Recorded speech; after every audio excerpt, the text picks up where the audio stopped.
kami semua. Dan tiba saatnya kita membuka para peserta atau sahabat sekalian yang ingin mengajukan pertanyaannya terkait dengan pemikiran Hannah Arendt yang tadi disampaikan oleh Kak Jessica.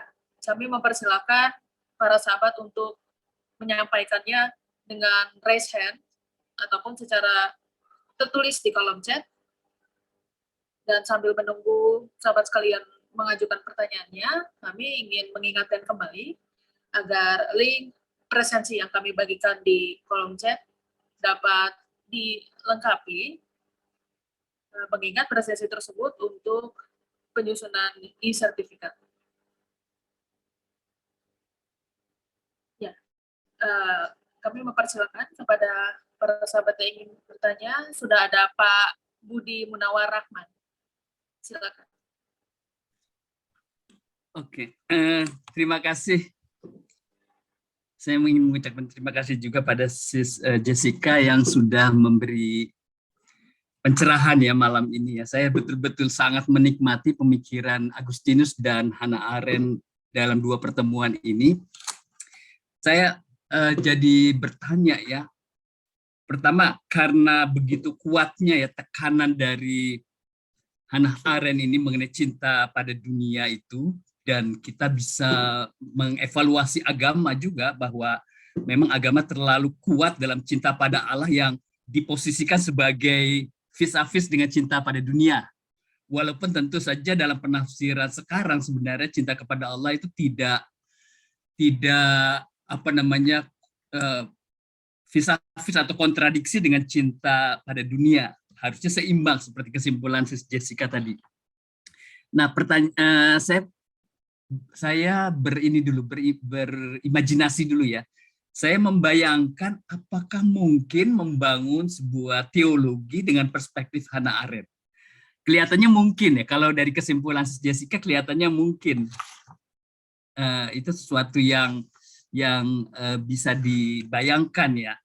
Dan itu berarti membuat satu keseimbangan yang sekarang juga para agamawan, para teolog justru juga menekankan perlunya keseimbangan itu antara cinta pada Allah dan cinta pada manusia atau pada sesama cinta dunia. Saya misalnya bisa menyebut satu perenungan dari A Common Word. A Common Word ini satu dokumen di lingkungan Muslim yang mendorong perlunya kolaborasi dan kesaling pahaman antara dunia Islam dan dunia Kristen dari Raja Jordania. Dan dalam A Common Word dikatakan bahwa hakikat dari agama Islam maupun Kristen itu adalah cinta kepada Allah dan cinta kepada sesama atau cinta dunia itu. Jadi sebenarnya pandangan ekstrim yang dibayangkan oleh Hannah Arendt sehingga kemudian dia perlu lakukan sekularisasi dari semua pikiran-pikiran tradisional, apalagi mistisisme seperti di masa yang lalu, itu menjadikan perlunya perhatian pada dunia. Tapi sekarang sebenarnya dengan berbagai macam perkembangan pemikiran, keagamaan, dan juga kritik-kritik dari filsafat maupun ilmu-ilmu kepada agama itu menjadikan kemudian sebenarnya keseimbangan itu sudah terjadi ya. Dan contoh yang paling menarik itu adalah teologi pembebasan ya. Tadi kalau disinggung mengenai Bultmann yang menganggap politik itu kotor, pada teologi pembebasan itu sebenarnya teologi perlu berpolitik. Dan kata kontemplasi dan aksi yang tadi disebut oleh Jessica di pertengahan presentasi itu dipakai oleh mereka dalam istilah mereka itu praksis. Praksis itu kesatuan antara kontemplasi atau berpikir dengan tindakan. Nah, jadi pertanyaan saya itu tadi ya, apakah mungkin ya kita berteologi dengan perspektif Hannah Arendt ya? Menurut saya memang itu mungkin ya. Dan saya ingin meneruskan apa yang Sis Jessica tadi kemukakan di kesimpulan, kelihatannya memang Hannah Arendt ini bisa menginspirasi pemikiran teologi dan pemikiran teologi tidak harus selalu berakar pada pemikiran-pemikiran klasik yang kokoh begitu yang sudah sangat berpengaruh, misalnya pada teologi Kristen pada Agustinus atau pada Thomas Aquinas, dan juga di lingkungan Muslim juga seperti itu. Tapi pemikiran baru seperti ini bisa menjadi suatu pembaharuan teologi. Ya, saya sebenarnya sangat suka dengan istilah mencintai dunia dengan pengertian yang positif ya. Istilah mencintai dunia memang negatif dalam arti karena ada attachment, itu keterikatan. Nah, kalau nanti ada sesi yang filsafat timur, di sesi keempat di dalam pemikiran Zen kan itu juga akhirnya kembali kepada dunia.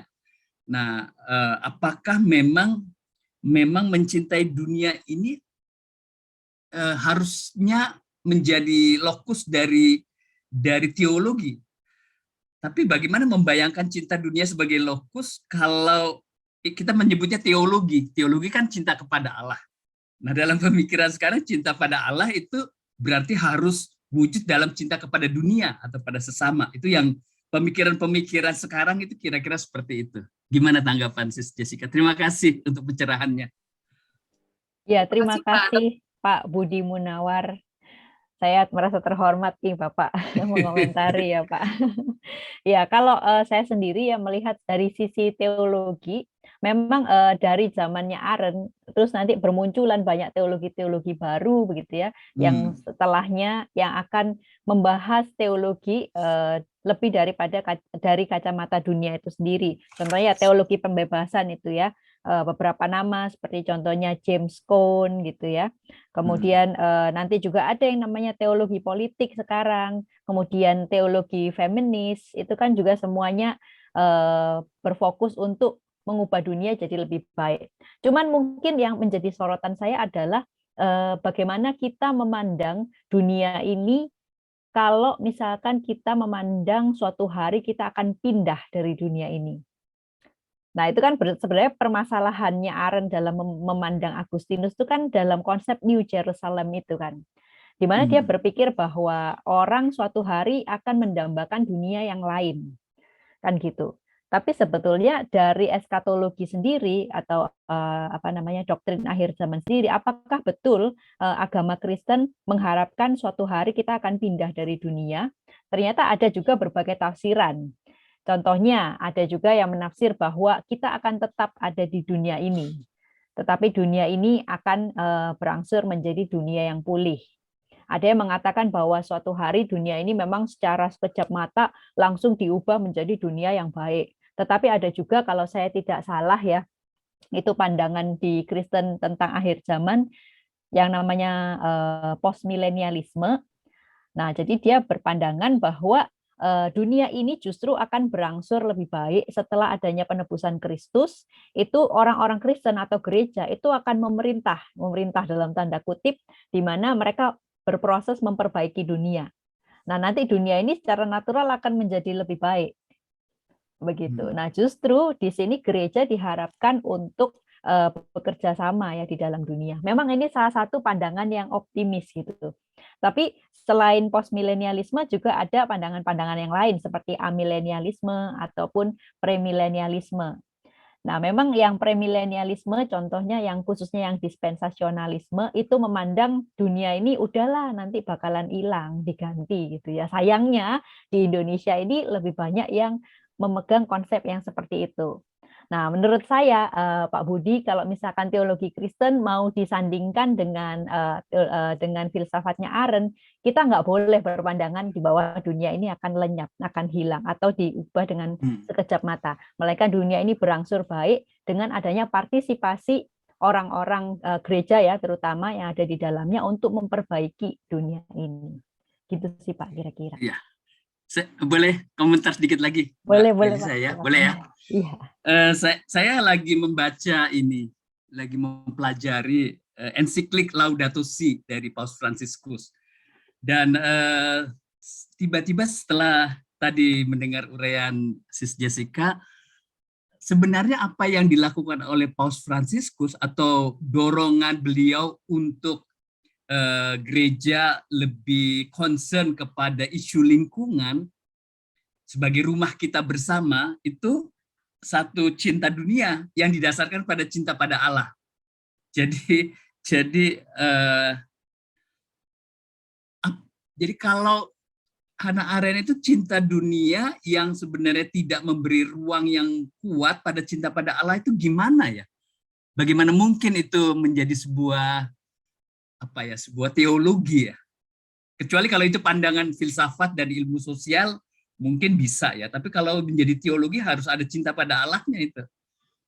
Gimana menurut Sis Jessica? Iya, menurut saya betul, Pak. Agak sulit kalau misalkan mau betul-betul disandingkan 100% ya. Menurut saya pasti bakal ada modifikasi-modifikasi sih. Nah, contohnya kalau misalkan kita ambil tetap mencintai Allah, tapi tetap mencintai dunia, itu memang kan susahnya itu di UTI ya, konsep UTI, di mana kalau kita mencintai dunia, itu hanyalah sebuah sarana untuk kita mencintai Allah. Itu sebenarnya yang paling ini kan, kritik yang paling tajam kan. Misalnya dunia ini apa gitu, sesama ini apa? Oh, jadi cuman kayak alat kita menuju Tuhan gitu kan. Tapi kan kalau itu sendiri menurut saya bisa sih Pak, kayak misalkan memang Allah nggak bisa kalau teologi ya, namanya teologi kan Allah nggak bisa dilepaskan di situ ya. Cuman mungkin konsep uti tadi yang sebenarnya di minggu lalu sudah saya jelaskan bahwa Agustinus itu sebenarnya sedikit dalam tanda kutip revisi, bukan revisi ya, mungkin kayak ada pandangan lainnya yang di On the True Religion itu yang tidak lagi menggunakan uti. Gitu. Jadi justru dia melihat kesinambungan kalau cinta Allah itu adalah cinta sesama. Nah, sayangnya kok Arendt itu ketika nulis disertasi itu kok lewat ya gitu loh. Nah, memang kan dikritik juga bahwa Arendt nggak sungguh-sungguh nih kamu disertasi tentang Agustinus. Kamu cuma cari apa yang menjadi, kamu nggak sungguh-sungguh pengen neliti Agustinus, tapi kamu cuma mau jawab pertanyaan kamu, apa sih makna sesama, kan itu doang kan yang mau dia jawab gitu. Tapi dia nggak sungguh-sungguh melihat bahwa Agustinus di buku yang lain gitu ya, melihat ada kesinambungan antara cinta Allah dan cinta manusia. Mungkin itu bisa jadi jembatan kali ya Pak untuk menghubungkan Arendt dengan kekristenan atau dengan teologi. Gitu. Terima kasih, Sis Jessica. Ya, terima kasih banyak Pak. Ya, terima kasih. Demikian tadi pertanyaan yang disampaikan oleh dosen atau pengajar Islamologi di STF Triarka Pak Budi Munawar Rahman. Selanjutnya kita beralih ke pertanyaan yang akan diajukan oleh seorang mahasiswa ilmu filsafat di UGM, Kak Nurudin.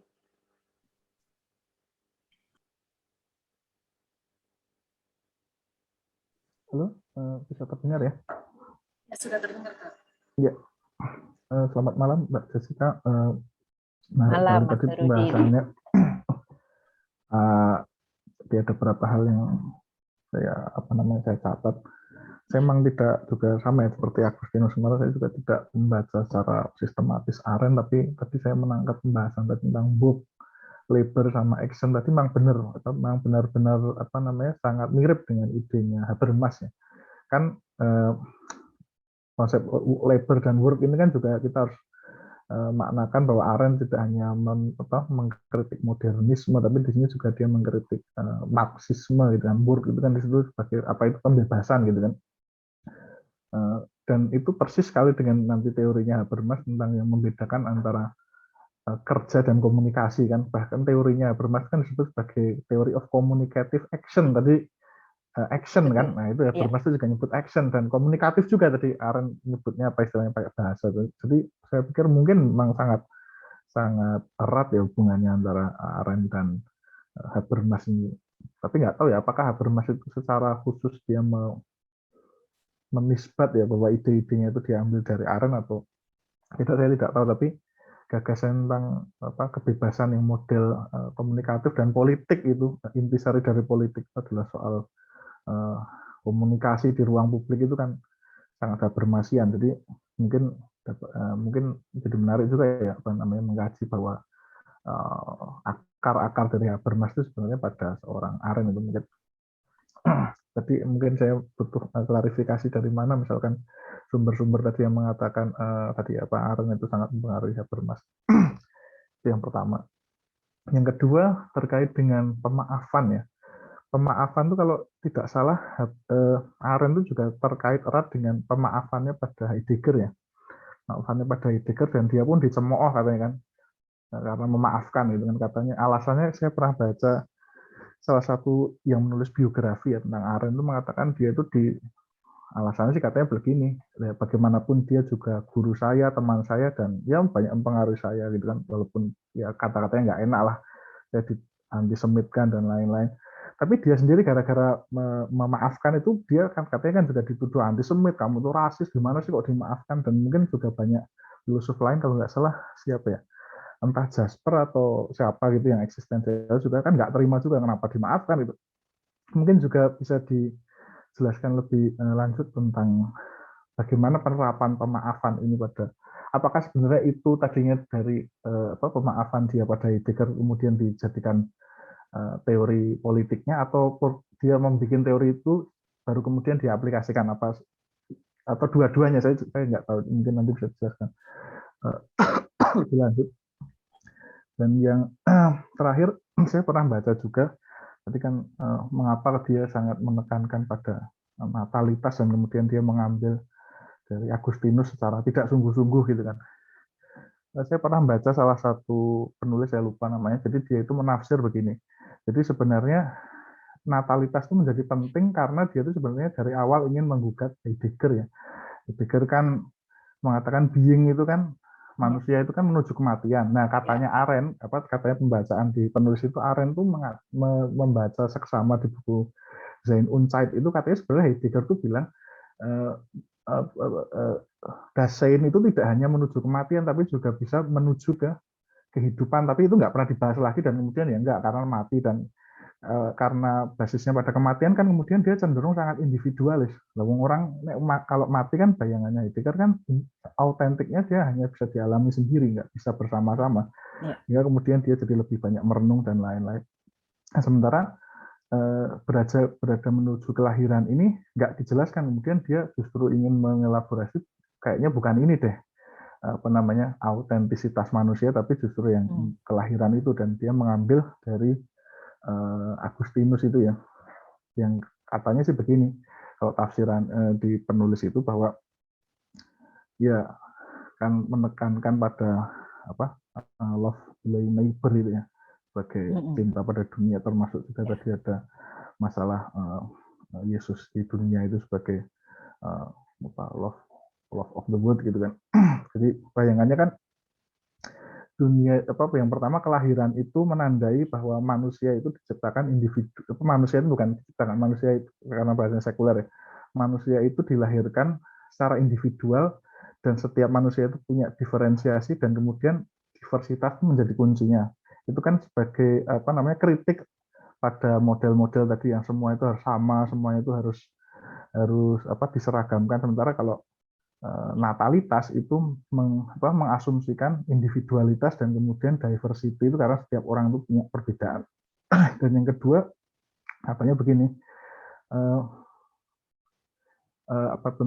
kelahiran itu dalam konteks yang tadi Agustinus tadi itu dia sudah punya memori katanya semacam itu. Katanya itu tidak ada dalam pemikiran Heidegger karena kan dia langsung terlempar ke dunia, nggak ada memori-memori.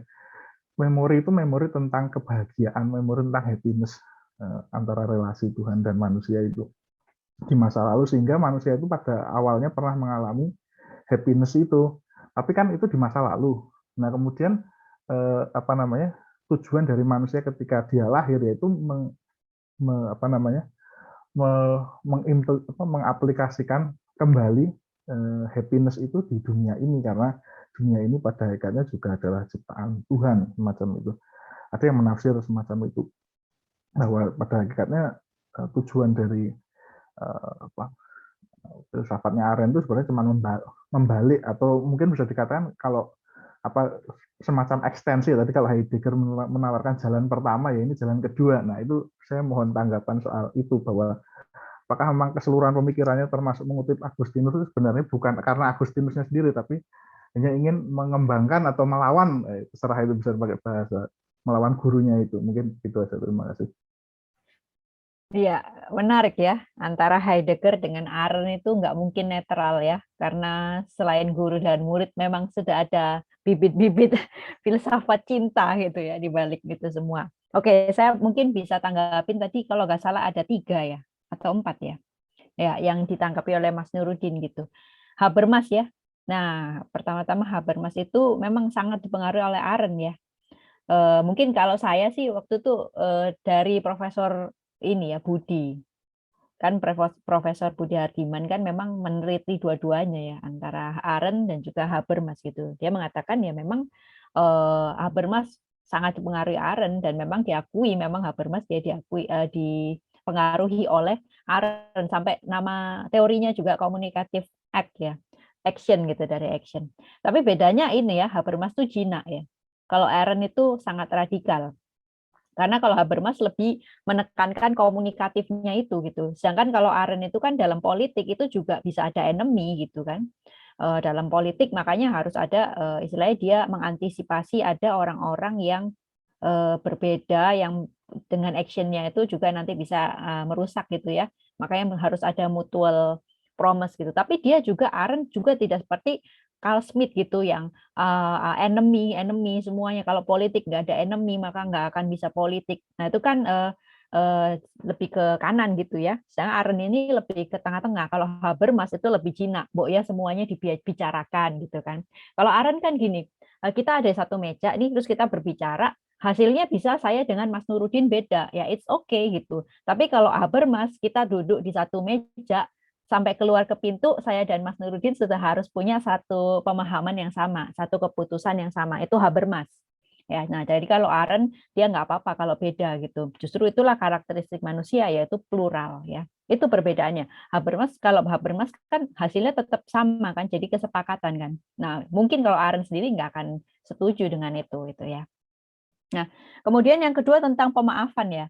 Nah ini ya itu kan tafsiran ya Mas ya, mungkin ya. Maksudnya apa, betul nggak karena dia memaafkan Heidegger maka teori itu muncul. Tapi kalau yang menurut saya ya, tafsiran saya tentunya ya, justru pemaafan itu muncul karena karakteristik manusia sendiri gitu. Jadi kan dia bilang itu keajaiban ya, itu mujizat. Nah saya nggak tahu apakah memang ini dilatar belakangi karena dia memaafkan Heidegger itu adalah suatu mujizat juga gitu kan. Tetapi yang disoroti oleh Arendt ini sebenarnya kalau saya lihat adalah lanjutannya Promes gitu. Karena di Promes itu sendiri kan dia mengantisipasi sesuatu yang nggak mau terjadi gitu kan. Nah terus kalau terjadi gimana gitu loh. Nah ini di sini kan dipikirkan. Kalau terjadi bagaimana? Nah akhirnya Arendt mengambil yaitu pemaafan. Nah kalau menurut saya ini ada unsur religiusnya gitu ya. Jadi bukan hanya untuk hantam si Heidegger, tapi di sini betul-betul religius gitu.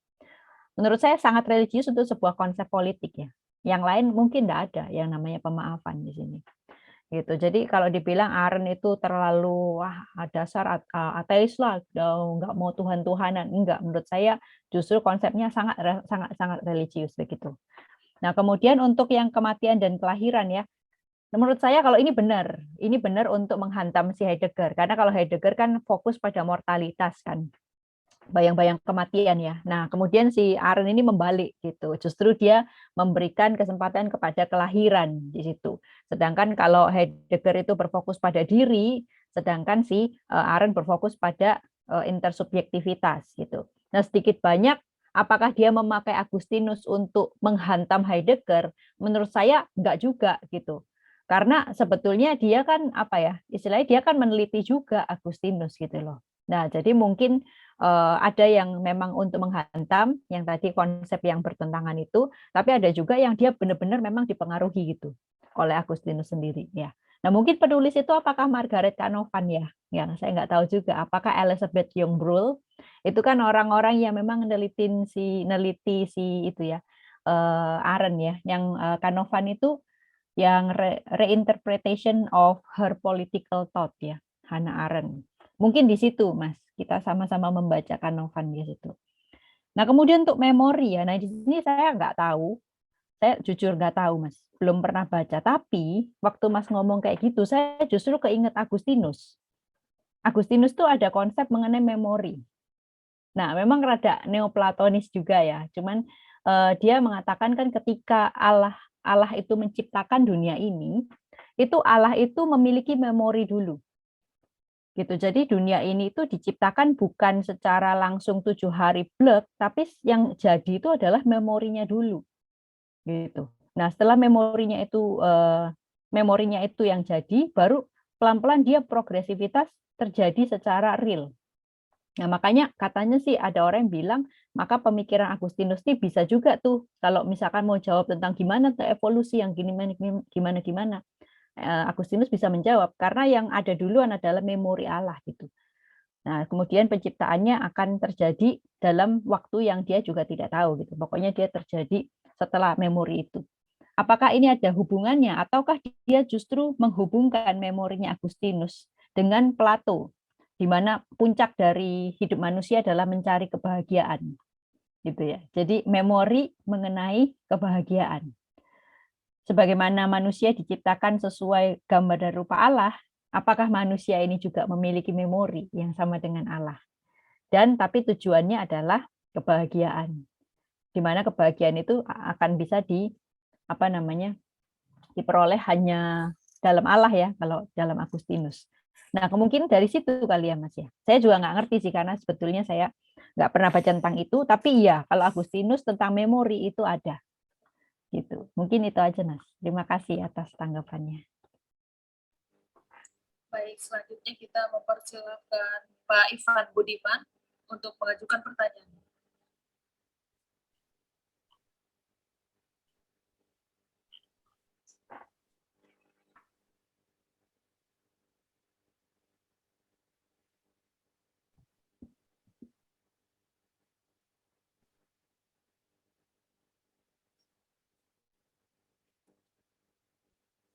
Halo Pak Ivan Budiman, apakah masih bersama-sama dengan kami saat ini?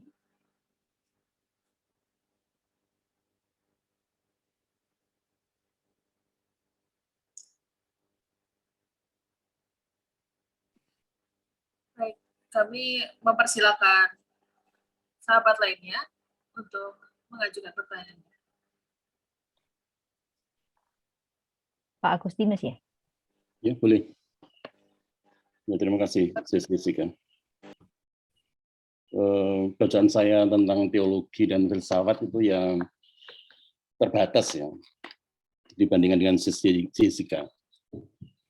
Saya terima kasih atas presentasinya, oleh karena itu memperkaya apa yang saya ketahui. Oleh karena itu pertanyaan saya dasarkan pada bacaan bersama saja ya, dikaitkan dengan kitab suci, dalam hal ini Alkitab. Pertanyaannya saya kaitkan dengan pandangan bahwa ajaran Kristen itu apolitis. Apakah itu benar itu ya? Karena kalau kita kaitkan dengan misalnya ya ayat-ayat populer ya, berikanlah kepada kaisar apa yang menjadi hak kaisar, berikanlah kepada Tuhan apa yang menjadi hak Tuhan, itu kan juga bisa dipertimbangkan, itu ayat populer. Kemudian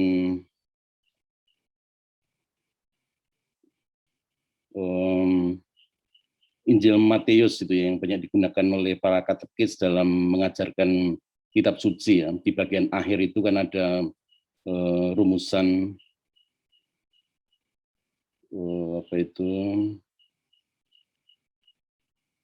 kepadaku telah diberikan segala kuasa di surga dan di bumi.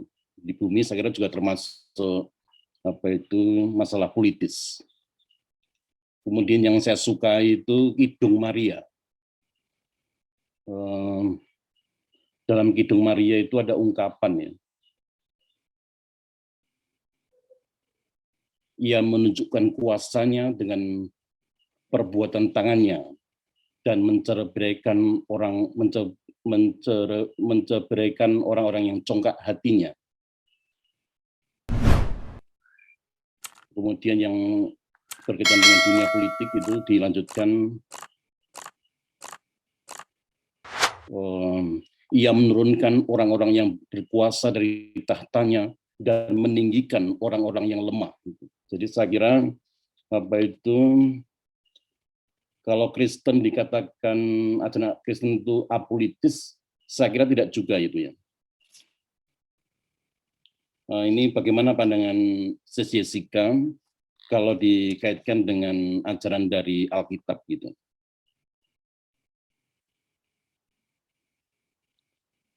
Kemudian ajaran Agustinus yang banyak diketahui oleh publik ya, karena memang Agustinus itu sangat berpengaruh. Ajaran Agustinus itu banyak dipelajari selain di filsafat, saya kira juga di Visipol ya, khususnya dalam pelajaran teori politik, juga di fakultas hukum kalau mempelajari ilmu negara gitu ya.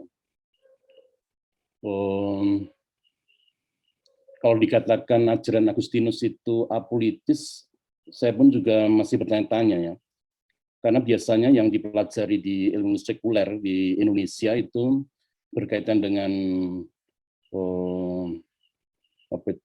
City of God, itu pandangan Agustinus bahwa dunia itu ada dua kelompok, yaitu civitas terrena dan civitas dei, di mana dua-duanya itu bercampur aduk dan baru berakhir di zaman akhir begitu.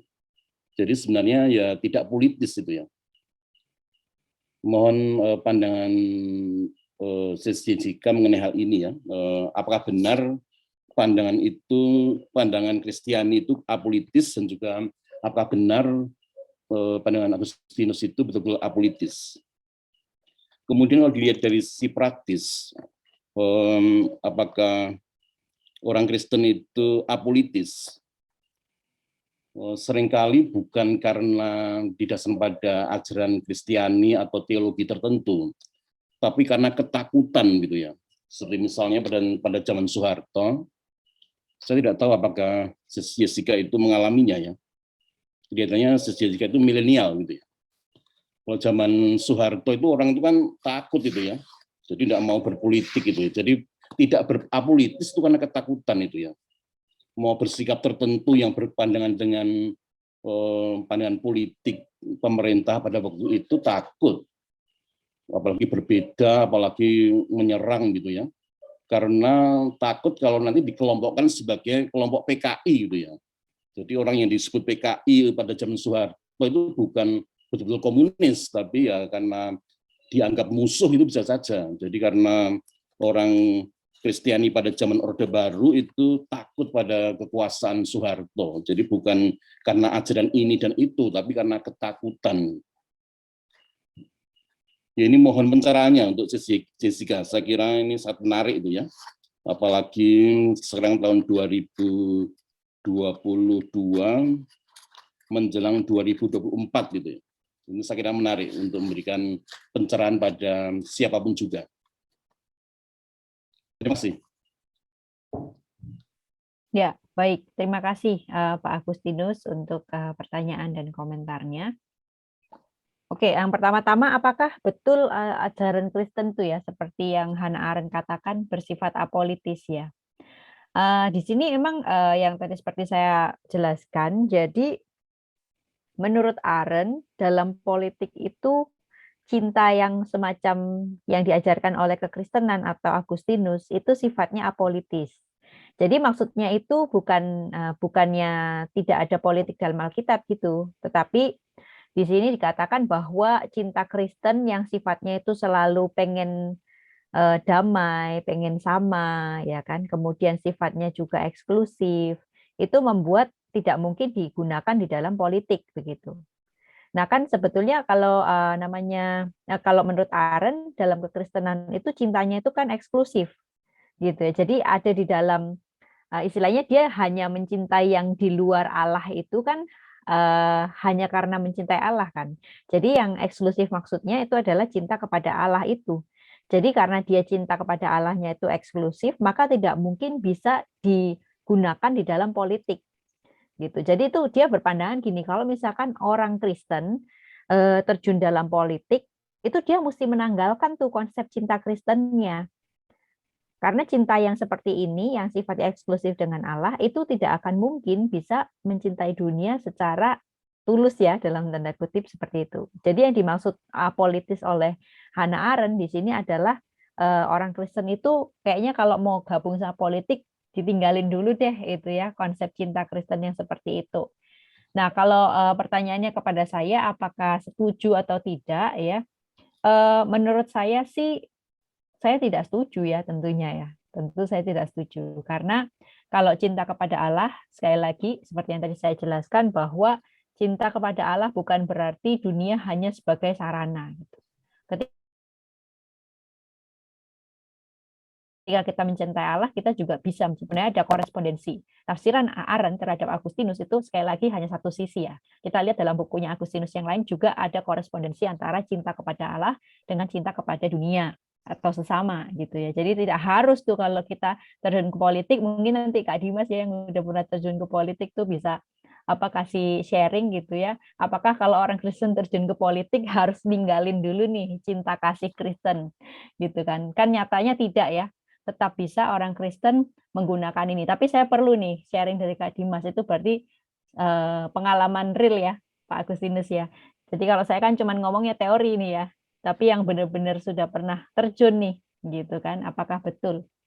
Nah Dari kemudian Alkitab tadi kan sebenarnya tidak harus ditanggalkan kan. Berikanlah kepada iya Kaisar apa yang betul. di Kaisar dan berikan kepada Tuhan apa yang Tuhan gitu kan. Ya, saya setuju dengan Bapak. Kemudian untuk yang kedua itu yang politik karena takut ya. Apakah politik karena takut? Nah, mungkin sih kalau menurut saya politik karena takut gitu. Tapi sebetulnya harusnya jangan takut ya. Karena kalau misalkan kita punya pandangan bahwa Allah itu mencintai dunia ini, dan nanti misalkan kita punya pandangan bahwa dunia ini akan diubahkan menjadi, jadi kita itu nggak akan dibawa ke dunia lain gitu loh. Yang menjadikan kita malas dan apatis itu selain rasa takut itu kan juga dunia ini toh nanti akan dihancurkan gitu. Tapi kan sekarang udah banyak pandangan teologi yang merevisi itu kan Pak. Jadi pandangannya bukan dunia ini akan dihancurkan, melainkan dunia yang sekarang inilah yang nanti bakal menjadi surganya kita. Langit baru, bumi baru, bukan di luar dunia ini, melainkan di dunia kita ini. Nah, kalau pandangan kita seperti itu, ya pastinya mau nggak mau kita akan mempertahankan dunia ini, gitu. Bukan karena terus kita ketakutan, terus udahlah biarinlah nanti kan kita pindah dari dunia ini gitu. Tapi saya tidak menutup kemungkinan bahwa ya saya setuju dengan Bapak bahwa memang kita nggak berpolitik karena takut. Apakah saya ada di 98? Tidak, saya masih kecil waktu itu Pak. Tapi papa saya ada ya, dan saya kan Tionghoa ya, papa saya Tionghoa kan. Jadi itu dari kecil saya selalu dibilang, udah kamu nggak usah ikutin politik ya. Kalau kamu ikut-ikutan politik itu nanti kamu bakal hancur dan segala macam. Pokoknya saya dibilang dari kecil nggak boleh ikut politik. Nah, pertemuan saya dan politik itu awal saya ini menulis ya, menulis mengenai etnis Tionghoa. Itu saya ikut lomba esai kemanusiaan waktu itu siapa yang Ikrex ya, yang atau siapa gitu loh yang melaksanakan, saya ikut terus saya menang. Nah, dari kemenangan tulisan saya itu baru saya lihat ternyata suara saya didengar ya. Saya sebagai seorang perempuan Tionghoa ya, terus Kristen lagi, berarti triple triple minoritas gitu ya. Suara saya didengar gitu. Nah, disitulah mulai saya terbuka, ternyata bisa ya saya bersuara begitu. Jadi di situ jadi nggak takut lagi sih Pak. Tapi dulu takut, betul takut karena memang papa saya bilang jangan pernah kamu masuk dalam politik gitu. Ya itu aja sih Pak mungkin sharing saya. Terima kasih. Mungkin Kak Dimas mau menambahkan sebagai Baik, yang itu. sebelum kita nanti akan menuju ke Kak Dimas juga, tapi sebelum itu kami ingin mempersilakan terlebih dahulu Kak Riza Astuti untuk mengajukan pertanyaan tidak hanya kepada Kak Jessica, tapi juga ke Pak Budi Munawar Rahman yang mungkin berkenan untuk menjawab pertanyaannya. Ya, kita persilakan dulu untuk Kak Lisa.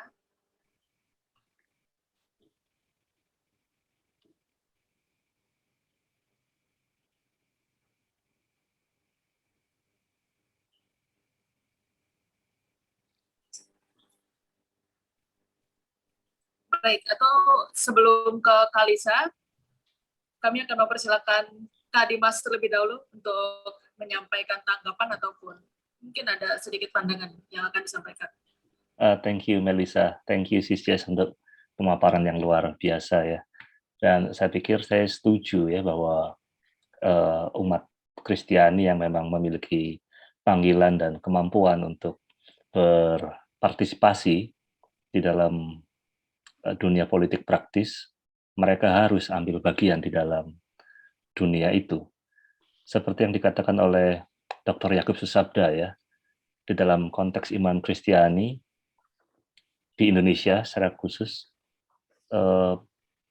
politik itu adalah ladang pelayanan yang terabaikan gitu ya, karena banyak orang yang tidak melihat politik sebagai satu ladang pelayanan, tetapi di satu sisi sebagai mantan praktisi politik ya, saya ngerasa kita harus punya titik awas dan waspada di dalam dunia politik di Indonesia, karena sudah menjadi rahasia umum bahwa orang yang mau masuk ke dalam dunia politik itu memiliki motivasi uang ya.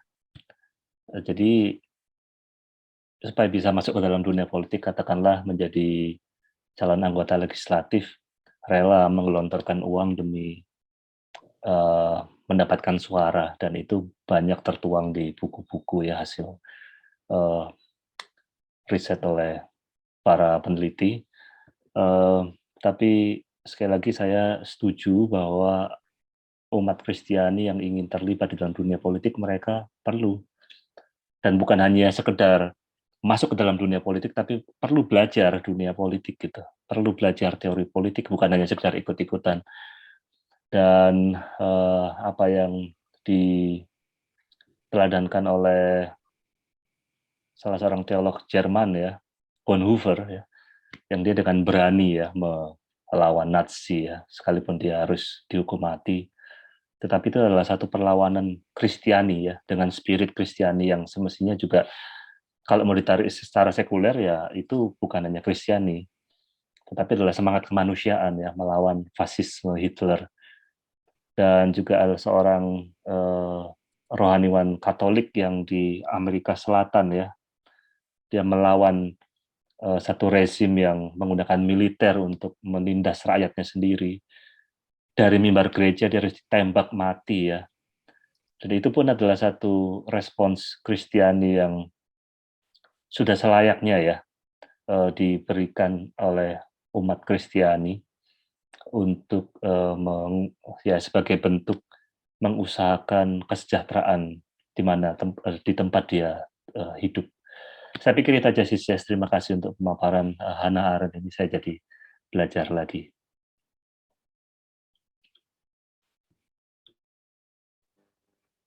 Baik, terima kasih. Selanjutnya kita ke Kak Liza. Silakan Kak.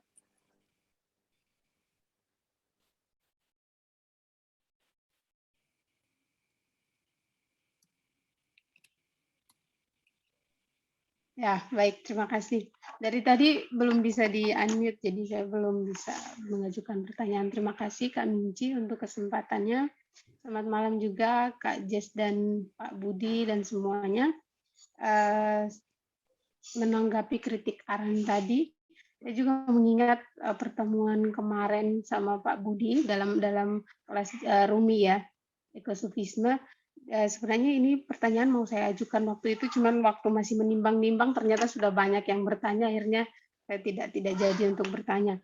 Nah, untuk pemikiran Santo Agustinus kemarin, dia yang menyatakan bahwa cinta kepada Allah itu harus lebih ketika kita mencintai sesama. Apakah dalam pemikiran Agustinus itu juga bahwa ia sedang ada dalam konsep unconditional love atau conditional love itu sendiri, bahwa ketika kita mencintai Tuhan tidak bisa sama dengan ketika kita mencintai manusia, bahwa ketika saya dalam keadaan buruk atau baik, saya tidak bisa saya ketika dalam keadaan buruk, saya tidak pantas untuk mengutuk Tuhan, dan ketika saya dalam keadaan baik, maka saya lebih bersyukur dari itu. Atau karena pemahamannya bahwa ketika kita mencintai sesama, perlu proses untuk sampai pada kita respect them as a human being, itu perlu proses untuk sampai pada titik level cinta yang di atas dari cinta yang perlu alasan itu. Karena begini, masuk juga pada Rumi kemarin bahwa saya menemukan satu quote, sebenarnya itu udah lama saya ketemu itu, dan saya baru ketemu nama Jalaluddin Rumi di situ, bahwa ada satu yang mengutip pernyataan pemikiran Rumi bahwa cinta itu kita tidak tahu siapa dia, tetapi kita hanya tahu namanya. Jadi kita tidak tahu siapa dia, artinya kita tidak bisa memberi alasan atas cinta itu. Maaf sedikit keributan. Kita tidak bisa beri alasan atas cinta itu, tetapi kita tahu siapa dia. Nah, untuk sampai pada itu, pada hal itu saya mengerti bahwa cinta tidak butuh alasan, tetapi untuk saya mungkin pemikiran masih makanya saya perlu bertanya untuk mengkonfirmasi lagi pendapat saya ini, bahwa agak sulit untuk mencintai tanpa alasan itu. Tapi ketika mencintai Allah itu sudah pada level yang berbeda, tapi saya perlu penjelasan secara khusus atau mungkin lebih rinci ya, bagaimana itu bisa dibedakan dengan kita mencintai sesama. Karena dari quotes tadi itu dia mengutip lalu ditafsirkan ke dalam hubungan, misalnya hubungan kita dengan pasangan. Jadi kita mencintai pasangan kita itu tanpa alasan. Sedangkan menurut saya untuk masuk pada jenjang serius atau masuk pada konsep percintaan, maksudnya kita dengan pasangan itu ya, sebelum kita mencintai kita harus punya alasan. Mungkin dia setidaknya dia punya tujuan hidup yang jelas mungkin, atau dia punya sebuah pandangan hidup yang baik. Jadi ketika saya bersama dengan dia, saya punya sesuatu nih, atau dia punya sesuatu untuk bisa saya jadikan alasan gitu. Karena kalau hanya misalnya mengandalkan bahwa dia baik, ya semua orang di dunia ini baik, belum tentu juga itu diciptakan untuk saya gitu. Nah, untuk sampai pada itu saya kurang setuju, tapi atau mungkin juga kita kasih terhadap orang yang menderita, mungkin yang miskin atau yang dalam penindasan, mungkin itu kan kita sulit kan kalau mau berkata bahwa kita harus punya alasan nih kenapa saya harus mengasihi dia, sedangkan dia sudah ada dalam penderitaan itu. Nah, akhirnya saya menemukan kerumitan itu sendiri dalam pemikiran saya. Akhirnya saya bingung sendiri. Jadi sebenarnya cinta itu seperti apa sih? Jadi mungkin lebih rinci lagi saya minta pendapat dari Kak Jess dan juga Pak Budi, mungkin jelaskan bagi saya seperti apa secara rinci ya begitu.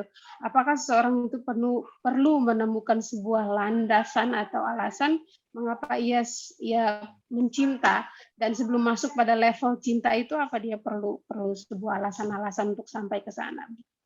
Itu saja pertanyaannya, terima kasih.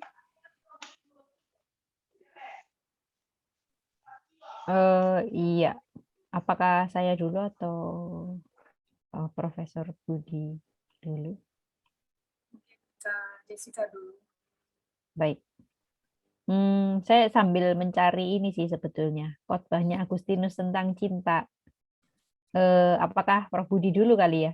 Saya sekalian nanti mau share tentang khotbah Agustinus ya. Oke. Makasih Mbak Lisa untuk komentarnya tadi. Syair Rumi itu bunyinya kira-kira begini. Saya menjadi malu tentang apa yang saya katakan cinta ketika saya mengalami cinta. Kira-kira seperti itu. Jadi apa yang kita katakan dengan tentang cinta itu sebenarnya bukan cinta.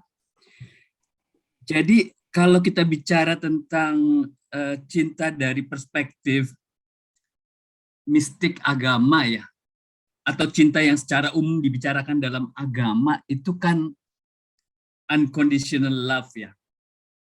Dan itu punya akar pada Allah ya, cinta kepada Allah yang unconditional love, yang kemudian berefleksi pada cinta kepada diri sendiri.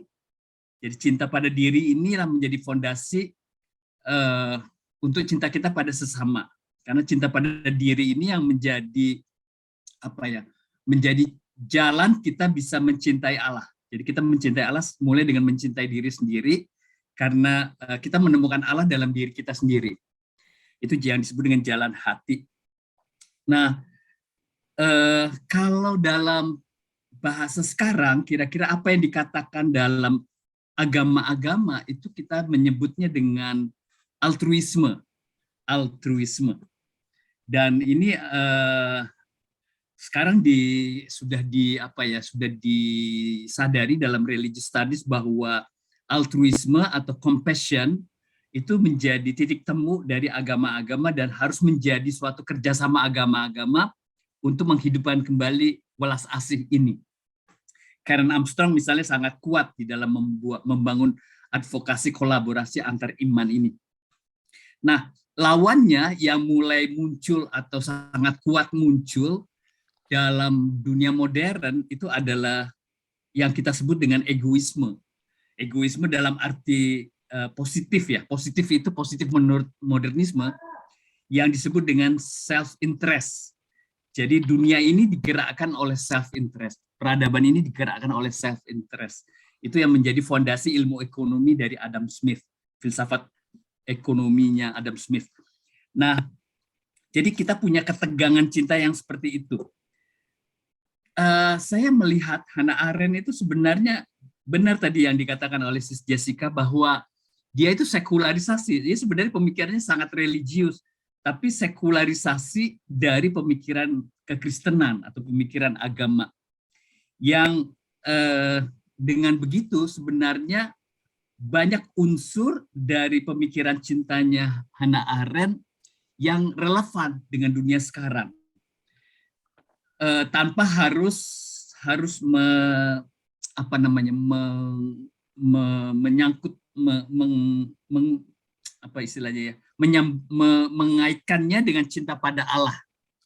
Mungkin karena situasi sekuler ya dari lingkungannya Hannah Arendt di Eropa yang lebih agnostik ketimbang didominasi oleh kekristenan di era sekarang, itu menjadikan dia harus bicara dengan bahasa seperti itu.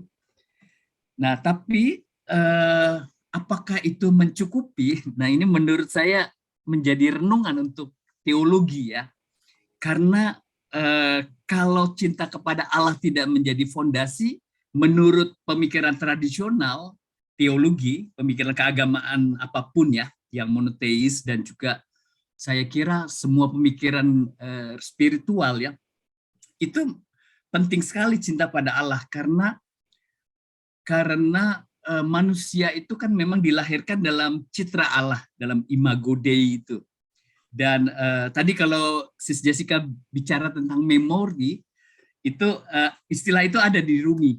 Itu adalah nama-nama Allah. Jadi nama-nama Allah, jadi semua sifat dan nama-nama Allah itu ada dalam penciptaan dan manusia diciptakan dengan citra Allah, itu artinya semua sifat dan nama-nama Allah yang kalau rumusan teologi ada 99, tapi sebenarnya lebih dari itu tentu saja. Semua hal yang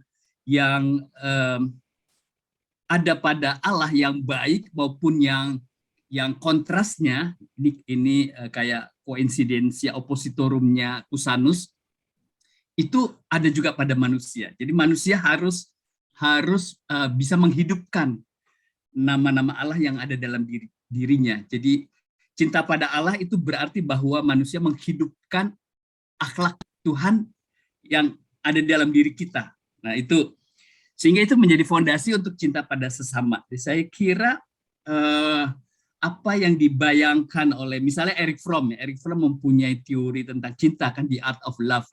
Nah, The Art of Love-nya Erich Fromm itu jelas dia menaruh pada cinta pada Allah, unconditional love, yang itu kalau dalam bahasa agama itu cinta pada Allah itu sebagai cinta yang tertinggi dan itu harus memberi warna pada cinta-cinta yang lain yang cinta pada orang tua, cinta kepada sesama, itu harus unconditional love. Tapi unconditional love itu sesuatu yang sudah dihidupkan dalam tradisi keagamaan. Nah, bagaimana itu memperolehnya? Yaitu kita sebenarnya harus kalau Rumi itu punya caranya. Pertama harus mengurangi sebanyak mungkin unsur self interestnya itu. Dan itu ada trainingnya, seperti juga dalam mistik Kristen, Santo Fransiskus atau para mistikus Kristen abad pertengahan itu punya cara yang sebenarnya akhirnya menjadikan dia lebih altruis. Nah, dan itu sesuatu yang sangat relevan yang tadi disebut Kairon Armstrong, compassion itu ya, akhirnya welas asih. Welas asih itu beda dengan cinta biasa. Dengan kata love itu sebenarnya welas asih atau compassion itu lebih unsur dirinya sudah lebih berkurang atau hampir-hampir tidak ada. Dan itu sangat ideal ya. Tapi dari contoh orang-orang yang kalau Rumi menyebutnya insan kamil, manusia sempurna, itu kita lihat itu. Misalnya kalau tadi disebut Sis Jessica, Gandhi ya. Gandhi itu merupakan contoh daripada bagaimana dia bisa mengatasi ya kebencian dan kemudian menjadi pemaafan, tapi non-violence. Nah, saya nggak tahu ada di mana tempat non-violence itu ya di dalam Hannah Arendt. Ada nggak ya Hannah Arendt menyebut non-violence? Karena non-violence ini sebenarnya betul-betul apa ya istilahnya, betul-betul koin dalam satu mata koin di sisi yang lain. Cinta sisi yang atau perdamaian sisi yang lain adalah non-violence. Jadi cinta dan non-violence, kekerasan itu sesuatu yang harus berkesinambungan, karena cinta tanpa kekerasan itu akan nggak muncul. Cintanya itu tidak menjadi unconditional. Unconditional itu kalau kekerasan. Mungkin itu aja lah. Sis Jessica saya kira bisa memberi tanggapan lebih baik. Terima kasih. Ya, baik. Terima kasih Pak Budi, Dr. Budi ya untuk penjelasannya. Nah, kalau saya mungkin untuk menjawab Sis Lisa tadi ya, bagaimana dengan unconditional love dalam Agustinus sendiri begitu. Nah, kalau menurut saya unconditional love itu bisa ya di dalam Agustinus, tapi dalam bentuk imitatio Christi. Nah, jadi tadi yang telah dijelaskan oleh Dr. Budi tadi juga sudah saya catat, jawaban kami sama. Jadi mencintai diri, ya yang kemarin saya jelaskan, mencintai diri itu atas dasar apa? Apa yang dicintai dalam diri? Yang dicintai dalam diri kita adalah virtue. Virtue karena kita sedang mengimitasi atau mencontoh, meneladani Kristus. Nah, unconditional love ini ada di dalam imitatio Christi itu, gitu. Jadi ketika kita imitatio Christi, kita mencintai diri, dan di saat yang bersamaan kita mencintai sesama. Nah, kemudian mengenai cinta dari Santo Agustinus ini, saya pengen share khotbahnya ya. Saya boleh share screen dulu ya di sini, mohon diizinkan. Nah, ini adalah khotbah Agustinus ya mengenai cinta. Itu kan banyak banget tuh ya, sampai berapa gitu homili mengenai 1 Yohanes gitu kan. Nah, di sini saya sudah tandai ya. Di sini dia mengatakan kan kita itu tidak bisa melihat Tuhan kan. Nah, if you would see God, here is what you should imagine. God is love. Nah, kemudian dia mengatakan, lalu apa muka apa yang dimiliki oleh cinta? Bagaimana bentuk cinta? Kayak lagu ya. Terus bagaimana apa size-nya cinta? What hands and feet does it have? No one can say. And yet it does have feet. Those feet that carry people to church. It does have hands. Those hands that reach out to the poor. It has eyes. Those through which we consider the needy. Blessed is the person. Nah, jadi tuh kayak di sini Agustinus itu beda ya dengan Uti yang kemarin itu yang dia dikritik oleh Arendt dan kemarin kita bahas ya. Dalam khotbahnya nih kelihatan banget bahwa cinta itu kita nggak bisa melihat Tuhan, ya kan? Lalu bagaimana kita bisa melihat Tuhan dan mengerti Tuhan itu adalah cinta, yaitu ketika kita menolong orang ya, ketika kita mencintai sesama. Disitulah kita bisa melihat Tuhan. Nah, kalau misalkan cinta sesama itu juga bisa dibilang cinta kepada Tuhan, dan kemarin bukan hanya God is love, melainkan love is God, ya, bukan hanya God is love, melainkan love is God, berarti unconditional love dalam pemikiran Agustinus itu sangat dimungkinkan di sini. Ya, karena Agustinus itu juga jadi dikritik ya gara-gara bilang love is God ya. Kok neoplatonis sekali begitu. Tetapi di satu sisi love is God itu memungkinkan adanya unconditional love kepada sesama.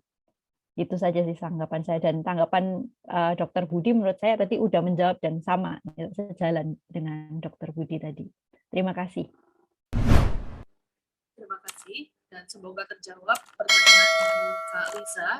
Dan sekaligus menutup sesi diskusi pada malam hari ini.